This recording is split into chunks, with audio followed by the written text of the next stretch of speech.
What's crappin', Randy? We're playing a little Proteus today by Ed Key and David Kanaga. It's from 2013. It's an indie game. We're going to check it out and wander around a little bit. And we're also going to talk about the left and how we need to quit calling them dumb. Because they're not dumb.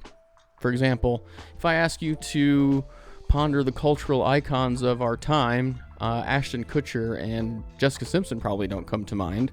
Kutcher was typecast as a dim stoner on his 8-year stint on That 70s Show. And then he was on his reality show Punk'd for a while. And then who can forget the cinematic masterpiece that is Dude, Where's My Car?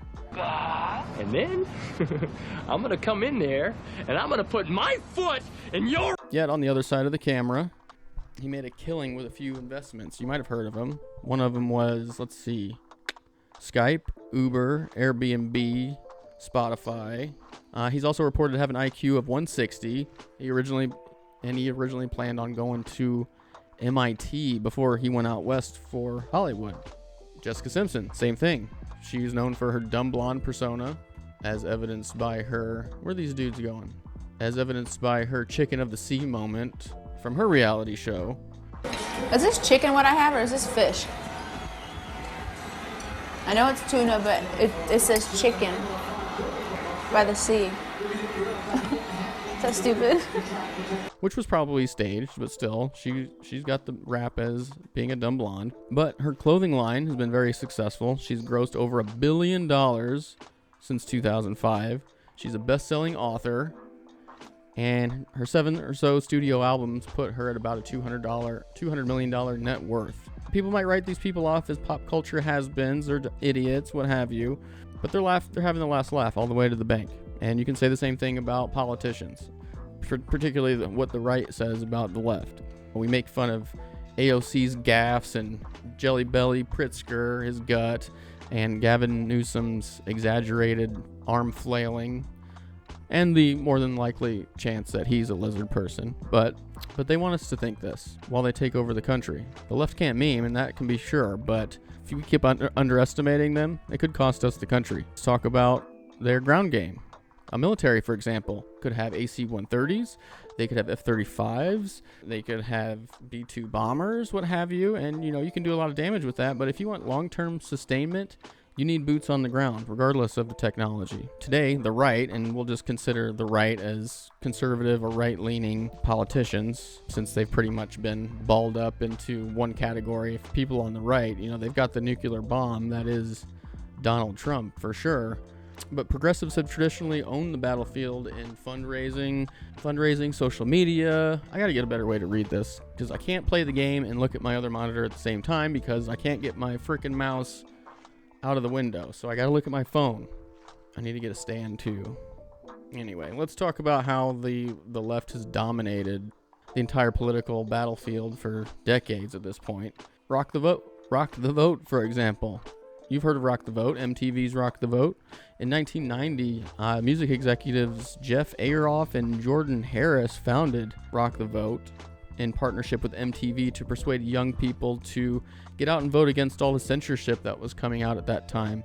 Tipper Gore was leading the charge on censoring music with putting the parental advisory stickers on the tapes, I guess it would have been at that time. It wasn't even CDs. It pretty much backfired, because then all the kids wanted, it was a badge of honor. If your CD didn't have a parental advisory sticker on it, then it was considered lame. So that's where Rock the Vote came from. After that, they went on to support hot button issues like the National Registration Act of 1993. It's more commonly known as the Motor Voter Bill, which would streamline voting rights for anybody that had a driver's license. They even collaborated with REM, and this is brilliant. I didn't even know this. I was probably too young at the time, but they put pre-written postcards in their album that came out in 93, I think it was, Out of Time. But it was pre-filled out. What am I in? Oh, a cloud. They put these postcards in the album, and they were pre-filled out, and I think it said, "Dear Senator, we're writing you to support the Motor Voter Bill." And so basically all they had to do was pop it in the mail. And then the senator gets hundreds of thousands of these postcards, whatever it was.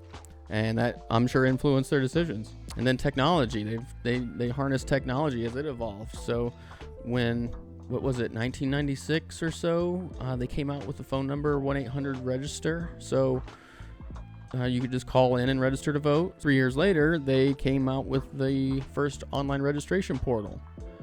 So you have all these younger people. What are these dudes doing?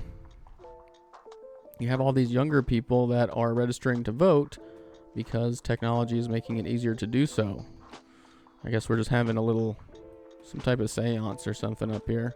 Anyway, today Rock the Vote continues to collaborate with organizations like Voto Latino, the Voto Latino Foundation, When We All Vote, and March for Our Lives, and hit up places like Lollapalooza to get people where all the young kids are. Again, you see a theme. They're targeting younger voters, and that's how they're making their base.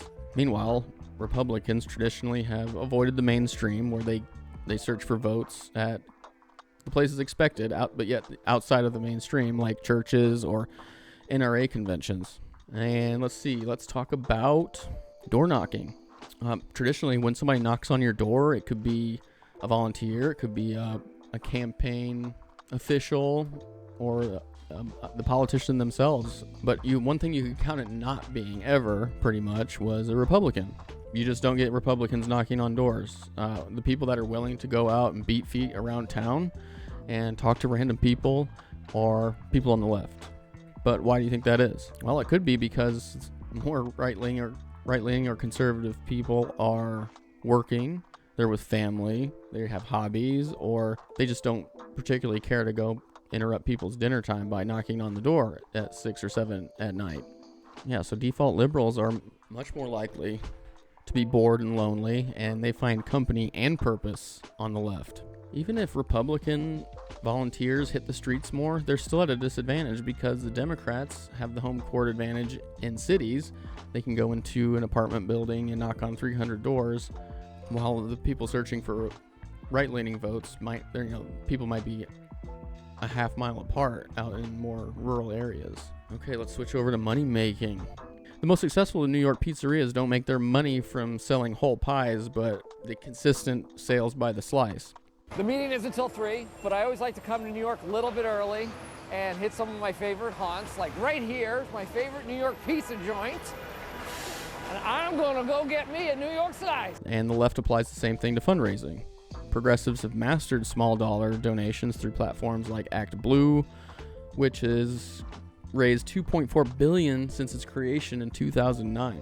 AOC has mastered this too, which she thrives on contributions through small donations, and her average donation is $18, which is good for her because it allows her to operate free from the super PACs that would, require her to do something for the money. But that's not to say ultra elitists don't call in the large catering orders from labor unions or murkier organizations like Priorities USA or Highway 31. Again, Republicans, on the other side of the coin, they traditionally raise funds outside the mainstream through snail mail donations or places like the NRA. These dudes again. All right, it's about to snow. All right, let's talk about social media. Speaking of AOC, she's been the butt of many a meme, as you well know, but she's outpaced many right-leaning politicians, especially with social media. In 2018, she famously went on Instagram where she was sipping white wine and putting together IKEA furniture as she rambled about climate propaganda or whatever it was she was going on about. But while she was snacking and building, she suggested adding pepper to the popcorn and even declared the 5-second rule when she dropped a piece on the floor, which all of this you're probably thinking is airhead content. It might be, but it is super relatable. Hey, it's springtime. Super relatable to young voters. And it's super windy. GOP candidates like Dr. Oz, he tries to keep up with the social media tactics by, for example, am I stuck? It's the wind, yeah. If you remember a few years ago, Dr. Oz went to the grocery store, which he mistakenly referred to as Wegner's, which is a mix-up between the East Coast supermarket chains Redner's and Wegmans, suggesting that he rarely, if ever, goes and does his own shopping. Boy, I'm really stuck here, huh? Oh, what is this? What's happening? In that video with Dr. Oz I was talking about, he collected a bunch of vegetables to blame Biden for the high prices. So he was walking around and telling the camera how much they were. He said he was getting the vegetables to make crudité, which is something I've never heard of before. I looked it up. It's just a veggie tray, like you would expect at a party. And of course, this race that Dr. Oz was in was for the Pennsylvania Senate seat, and Fetterman, his opponent, seized on that moment to show how out of touch Oz was with the average American or the average voter. They even made stickers that said Wegner's, let them eat crudité, and they made some money off that and made Oz look like an idiot. And who won? Of course, Fetterman won. So it's not always about what politics or points you have to prove. It's whether or not you can relate to the average voter. Now let's switch gears to culture. Now we all know nothing prepares the American child for left-leaning mindsets than schools and colleges, but the brainwashing doesn't stop after they walk the stage. For decades, progressive values and talking points have reigned over movies, TV, and music. Maybe back in the day, Robert Redford and John Wayne and Steve McQueen ruled the screen, but that's all changed as the white people, but particularly white males, have taken a back seat. Or the idiot. I made a whole video. Well, actually, I made an article about, or no, I made a video too. In the description, if you want to check that out. But as for the silver screen goes for TV, whoa, why am I sprinting now? Anyway, for TV, like Daily Show, SNL, and all of late night anymore pretty much exclusively support Democrat candidates and mock everybody on the right. It's all clearly biased. And again, who watches this stuff? Young people, young voters, music too. We could go on about that. Music charts show that outright anti-conservative content gets the most attention, which is probably why Taylor Swift switched from being the small-town country singer to what she is now. All right, let's wrap this up because Yo, the sign is real simple, B. It says wrap it up. It's already been 16 minutes. Dang. And I am losing my voice, too. Sun's about to go down. Anyway, you might be thinking that people like AOC and Fetterman, they're not smart people. They've got cajillions of dollars in, consultancies and advisors that are telling them what to do at their every move, especially in the middle of a campaign. Which may be true, but the results are the same. The right loses and the left wins when we assume that they're as dumb as they make themselves seem in public. And I don't mean to be unfair to the right, because they've made a lot of changes lately. Then, as I said, Democrats are more likely to knock on the door, but the Trump campaign actually broke that trend in 2020 when they aimed to darken 1 million doors a week, back when Team Biden was still worried about catching a cold. You got Scott Pressler, for example, TPUSA. They've changed the game, targeting young voters at schools and colleges and online spaces more recently. And they're finally stepping up the game with fundraising. WinRed, I don't know if it's considered a PAC, but the fundraising platform WinRed, they've raised almost $3 billion in 6 years, over the past 6 years, with an average donation of $40. Culturally as well. Right-wing media groups like the Daily Wire, they finally got the hint that you need your own network and you need to produce content that can compete with what you're seeing on the left. For example, it helps to have pretty young faces. They finally got the hint there. Brett Cooper was, I don't know if was she the first, she was the first Gen Z female anyway, but she went off to do her own thing. And then they've got Reagan Conrad, and then they recently added Isabel Brown. These are going to be the trade wives that the next generation of females look up to. And they're going to tell them it's okay to be a mom. It's okay to not want to climb the corporate ladder. Stay at home. Raise your kids. There's nothing wrong with that. Social media tactics are on a new level after Elon purchased X, Truth Social. Not as popular. It's pretty much just a platform for Trump to troll people from. And whoever runs the White House X account is doing an amazing job too. Trump's campaign himself, they were highly effective this last round with pretty much daily speeches, sometimes 2 speeches a day.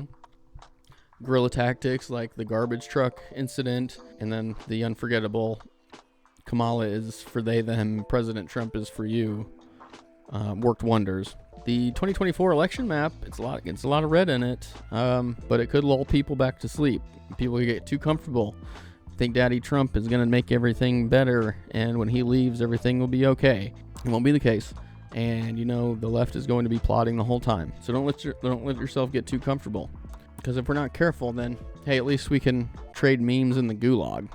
Well, that's going to do it for this version of NPC Overrider. I'm your lead engineer, Greg. If you want to check out the references for this video, you can check out the release notes and see the written version of this video essay and find all the references. If you want to help me save the NPCs, set the like button to true for me, please, and open up a ticket in the comments section if you have an idea for a future release. But for now, it's about Beer 30. We're going to shut down the office. Thanks for stopping by. Have a good one.